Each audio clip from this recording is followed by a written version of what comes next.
Hello everybody, and welcome as always to my channel. Today's various ramblings is going to be on the state of physical media for the upcoming year of 2021. Shouldn't say upcoming, we're currently in 2021 right now. I guess I mean upcoming releases. And the state of physical media for movies right now. As you know, us film geeks, us film nerds, us cinephiles, whatever you want to call us, we swear by the physical media.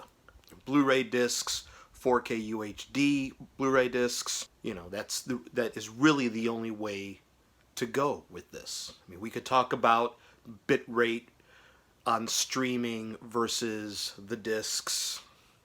I'm sure the average person wouldn't care about that, although I will say Netflix just decreased their bit rate and increased their prices. Explain that one to me. I have no idea. In short, physical media for movies is doing just fine. Yeah, there was kind of a big deal made that it's dropped by $2 billion again, but it is still a multi-billion-dollar market. I know you heard me talk about John Campea in the past, and a lot of people love him or hate him. I respect his opinions for the theatrical exhibition, for movies should be seen in the theater. I totally agree with him on that. But he and his partner are very down on physical media for movies, and they act like it's gone. It's going away, it's done, it's gone. In talking about the Warner Brothers Studios issue that has happened with them putting their slate on HBO Max, which honestly has less to do with the pandemic and more to do with the fact that they're trying to get subscribers to HBO Max, and it's not just working, but that's another story. His partner said that Warner Brothers right now doesn't care about the theatrical exhibition, then they don't care about physical media. Tell that to the people in charge of the Warner Archives series, which just released a beautiful Blu Ray of the musical Good News. I was looking forward to that for a long time. So, if they don't care about physical media, they wouldn't have announced that Shawshank Redemption is coming out on 4K UHD this year. They wouldn't have announced that they're reissuing Batman v Superman on 4K with the IMAX scenes restored. And they make no mention of the boutique companies, which the boutique companies are in very good shape.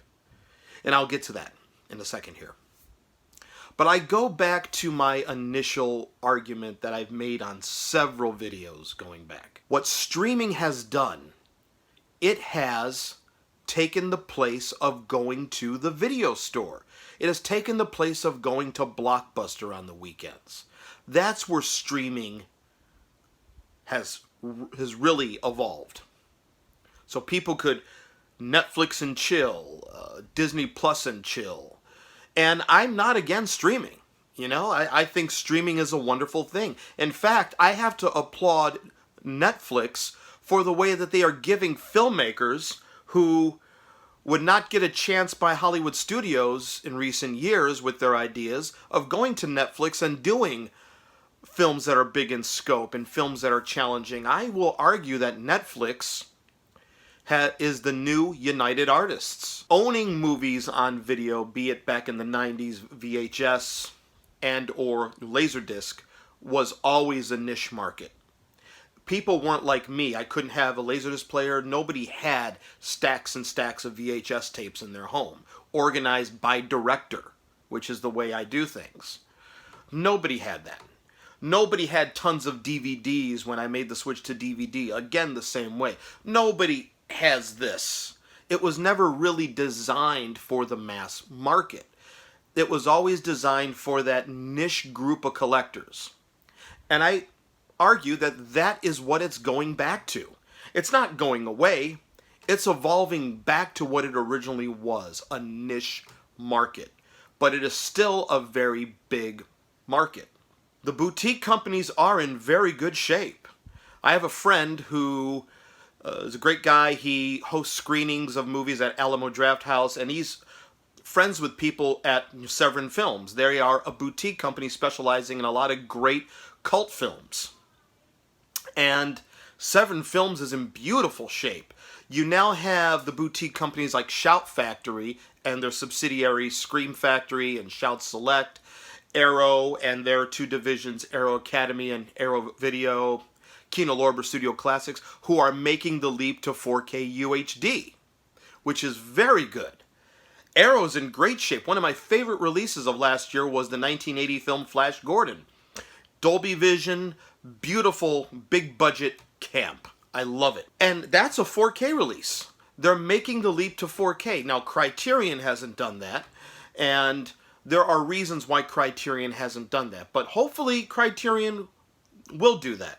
I don't think every film should be on 4K UHD, and I'm doing a video on that, and I'll explain further in that video on why I don't think 4K UHD, why I don't think every film should be on 4K UHD. If physical media for movies is dead, certain studios are doubling down. They are making us film fanatics, us collectors of this stuff, because we prefer to really own these films. I like this. This is like my bookshelf. I like to display these things like books. They are doubling down. A lot of great releases are coming out. I mean, in March, a great release, Cecil B. DeMille's The Ten Commandments, is coming out on 4K UHD Blu Ray. I can't wait for that. And the ever-growing Paramount Presents series, which got off on the wrong foot with To Catch a Thief, Hitchcock's To Catch a Thief, which I haven't rebought because I heard about it, but heard about the transfer. But they are issuing Cecil B. DeMille's The Greatest Show on Earth on Blu-ray for the first time, and I'm happy for that. So March is going to be a good month. Certain films have been announced this year. Universal is set to release The Sting on 4K UHD sometime this year. They're set to release Animal House on 4K UHD sometime this year. And surprising news that came out a couple of days ago. Disney, which made news, and it really backfired on them, that they're not going to be issuing any physical releases for catalog titles anymore. Newer films, different story, but catalog titles, they're not going to do. And it got a lot of us movie fans upset because they own the Fox catalog. And a lot of things were completed for 4K UHD prior to the sale. Well, this week, they finally announced that Michael Mann's Heat and Speed are both coming to 4K UHD Blu-ray. And that's going to be sometime in May. Bravo to them. Golf claps, actually, because I want to see if they're going to do more. There's a number that have been already completed and sitting on a shelf, like Fight Club, like Butch Cassidy and the Sundance Kid, and I believe The Sound of Music. Now, if they go back and do other things, like I've made the case I said a long time ago, that movies shot in 65/70 millimeter are great for the 4K UHD format. And Fox has a number of titles that need to come out on 4K UHD. Cleopatra, shot in the Todd AO format. Patton, shot in Dimension 150. Those are two that I know will go over very well on 4K UHD disc. I also think Robert Altman's MASH should come out on that. I also think The French Connection should come out on 4K UHD. I think the first CinemaScope film, The Robe, should come out on 4K UHD. So there's a number of titles here that I think Disney should do. So when they start doing that, then I will give them a full standing ovation. That's a big step. Heat and Speed. And now, I know Fight Club, Butch and Sundance, and Sound of Music, I believe, were completed. So now let's get those out on disc now. And Warner Brothers, as I said, with Shawshank Redemption, Batman v Superman being reissued, they've announced Wonder Woman 84. Despite how I feel about the film, to support the format, I will probably be getting it. And the boutique companies. Shout Factory, their subsidiary Scream Factory, just issued brilliant releases of two John Carpenter films. They Live, which is my personal favorite, and Prince of Darkness. And Kino Lorber Studio Classics is set to issue Sergio Leone's The Good, the Bad, and the Ugly on 4K UHD. Supposedly sometime this year, I think we're going to get the Indiana Jones collection on 4K UHD. I know it's been done. I think they've been done. And My Fair Lady is coming out on 4K UHD. Following film restoration expert Robert Harris on HomeTheaterForum.com, it's already available for streaming on 4K on on 4K in Dolby Vision. He's already complaining it's not right. We'll see if they get the disc right, because he was involved in the restoration. Physical media for movies is not dead. The boutiques are really knocking it out of the park. Studios are doubling down, especially Paramount. Especially Paramount.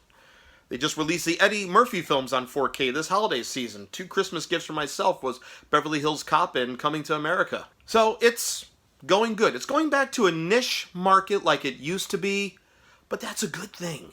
It was never meant for the mass market. It was meant for us film geeks, us film nerds, us cinephiles. So it looks like there's going to be a lot of exciting things this year being released on physical releases as far as Blu-ray and 4K UHD Blu Ray. I can't wait. It's going good. Don't believe the media hype about it. We're doing fine with it. But give me some of your thoughts. I'm curious. Thank you so much for watching as always, and I'll definitely talk to you soon.